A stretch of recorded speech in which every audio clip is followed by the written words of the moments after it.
before it was due, as I have, or if you left your wallet at home and you have to go back after spending an hour in the commute.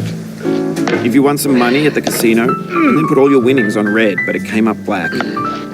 If you got your best shirt dry cleaned before a wedding and then immediately dropped food on it. If you won an argument with a friend and then later discovered that they just returned to their original view.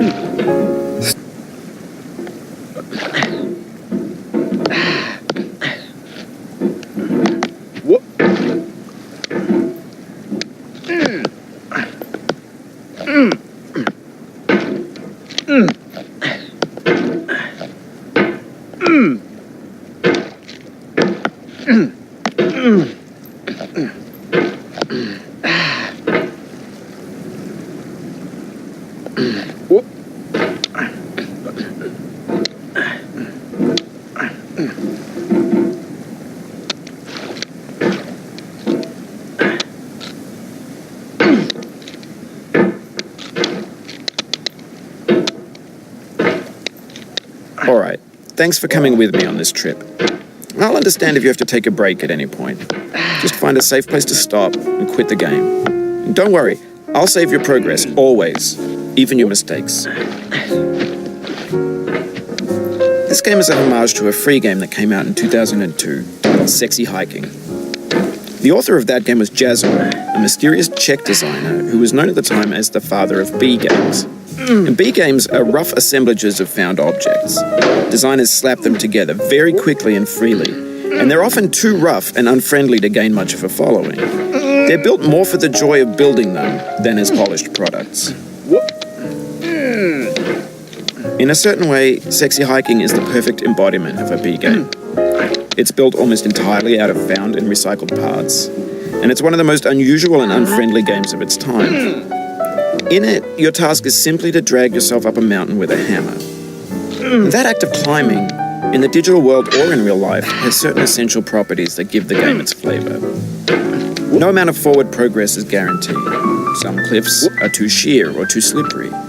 And the player is constantly, unremittingly in danger of falling and losing everything.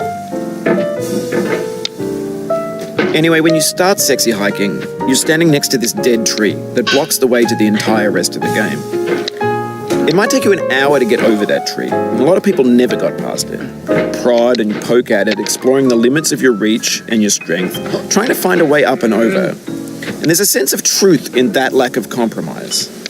Most obstacles in video game worlds are fake.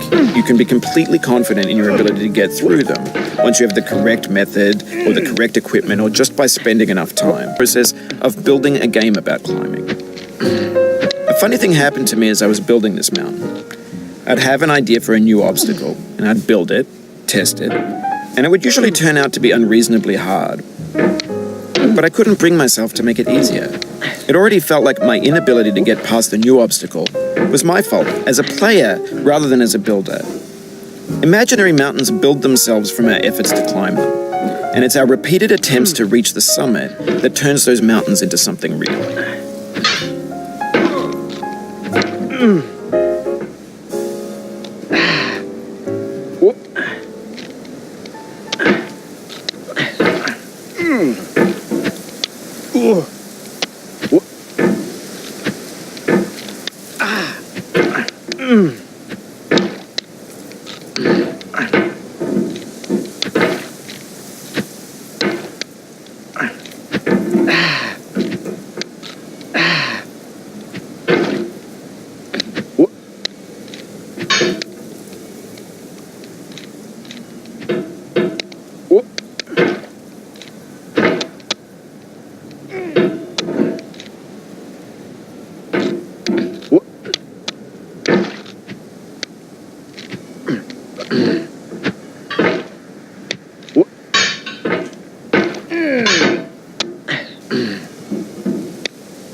When you're building a video game world, you're building with ideas.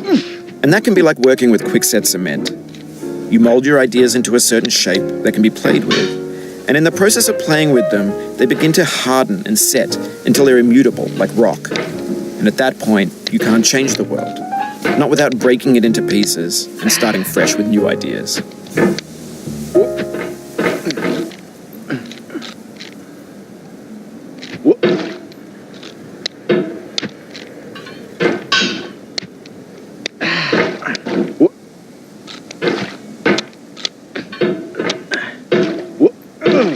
Frustration, a real punch in the gut.